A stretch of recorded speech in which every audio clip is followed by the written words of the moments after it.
at any moment now, so let's keep a close eye here. Again, we're expecting Muriel Bowser to give an update from the Wilson building. We see her at the mic. Let's listen in. Yes. Mayor, I'd like to ask you a question, Tom Fitzgerald from Channel 5, Yes. that I often asked at the end of trials.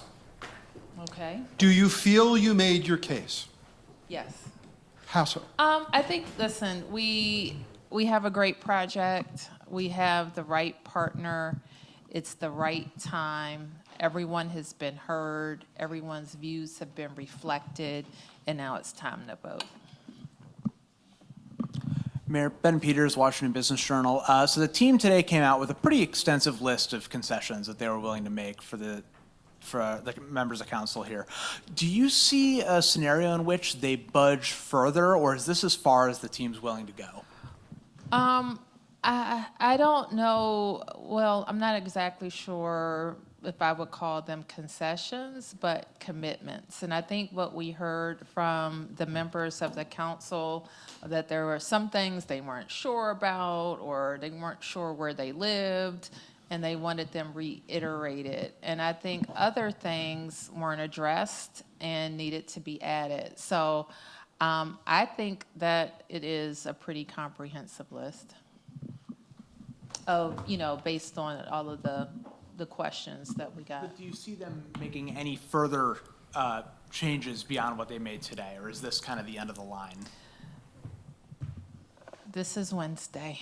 We have to get to Friday, so yes.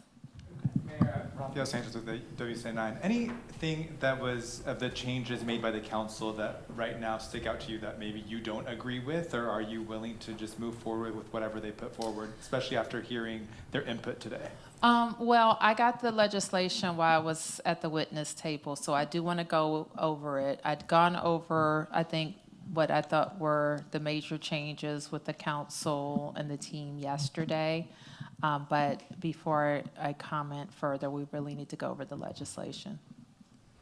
Mayor, just to follow up on that, toward the end of testimony today, when you and Parker were discussing maintenance responsibilities and how it will be paid for, you noted there had been some redesignation of the funds from the RFK fund that would be reinvested back into the stadium, and suggested that there might need to be some adjustments. Can you clarify what adjustments you may be seeking? Well, Megan, I was thinking back on that question, and I'm not exactly sure what the council member was asking. There were two types of questions like that came up. One of, I think Alan asked earlier about public road versus private road, and I just confirmed with my team that we're undergoing a master planning process, and the master plan will make designations if there is to be a private road, but more than likely all the major roads are going to be public roads.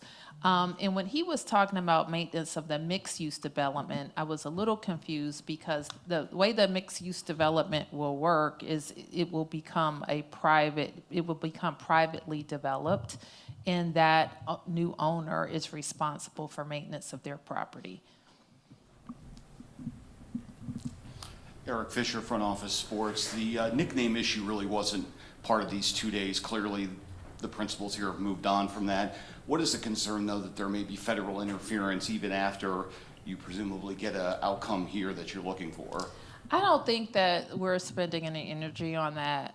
We were focused on and we can remain focused on what we need to do as a city. We kind of went through the history from getting control of the land, getting to a deal, working with the council, getting the approved budget. Now we need the approved terms, and that will be, then we will complete our local part.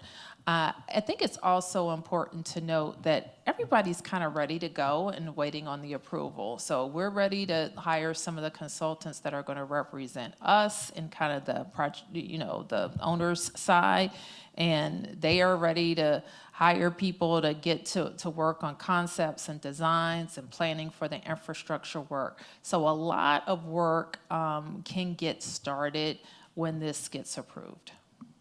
Yeah. Hi, Mayor. David Hi. Aldridge Hi. with The Athletic. Hi, David. Do you think you have the votes? Yes.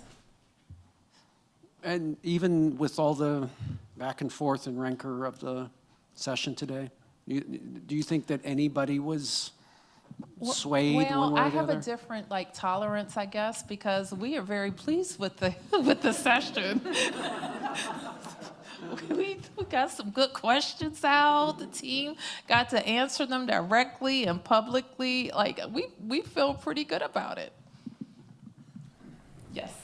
Eric Flack from WUSA 9. Where's the middle ground on the labor issue? You argue that, a lack of union requirements protects DC businesses. Obviously, some of the council members feel different. We have union requirements. Blanket union requirements, meeting making them all union jobs. I think that's. Well, I don't know that I heard anybody suggest that in that way. But the point I tried to make is that this is a huge campus, first of all, 180 acres, and it is a huge development that's broken down into 5 parcels. And the largest part, of course, is the stadium itself, which has a project labor agreement. $2 billion worth of work that are basically preference for the union trades, which we're fine with. That is a value that I support, and is a value that's a city policy on jobs of this size. But I don't think we do ourselves any good by not acknowledging the facts that a lot of union workers don't live in DC. And the trades usually bring existing employees from job to job. So almost by definition, a lot of people that will be working on this job don't live in DC. And so we have the balance of the project to make up for that.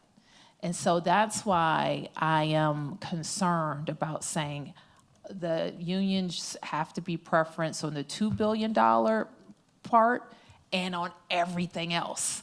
I think we have struck the balance. You asked me about the balance. This is the balance. PLA on the stadium and non-PLA on everything else. I think that is a balance. Yes.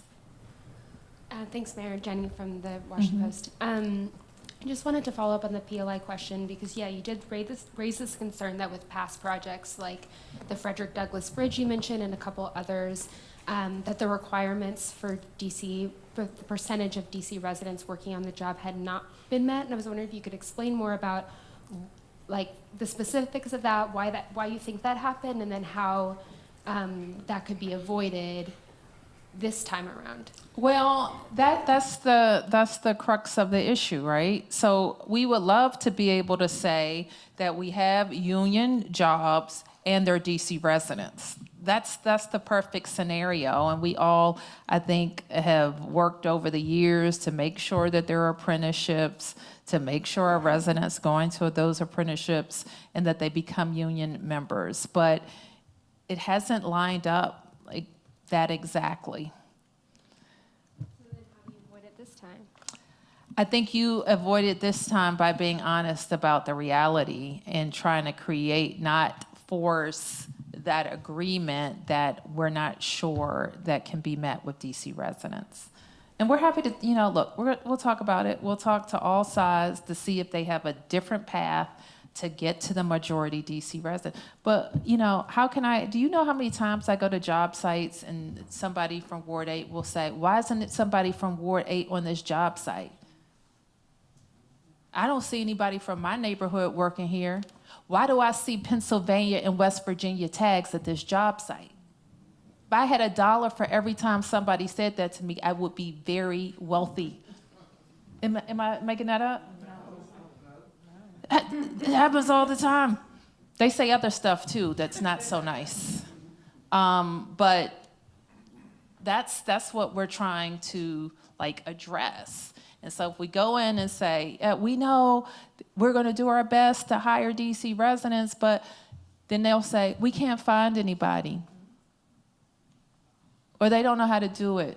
Or we fired them because they didn't show up. Or they didn't pass I can give you so many, so I'm not anti-labor. I've supported labor unions my entire, and they've supported me. They're mad at me now probably, but I can't have a $4 billion project where DC residents aren't on the job. We can't do that. All right, you've been listening to Mayor Bowser speaking to reporters today after spending 5 hours taking some really tough questions from the D.C. Council. She says she's pleased with the outcome. She believes she's made the case. She thinks she has the vote. If you've been listening, there's a lot of back and forth about questions around union labor. And the mayor says she wants to be able to say that we'll have union jobs and that they are D.C. residents. But the reality is that is not always the case. And she talked a bit about how in many cases the trades bring people to work on these sites that occur in the district and they are not DC residents. So they were trying to strike a balance here in what is real and what they hope will be apparent. We will be streaming this on WUSA 9 Plus. We're going to take a quick break and we'll be right back.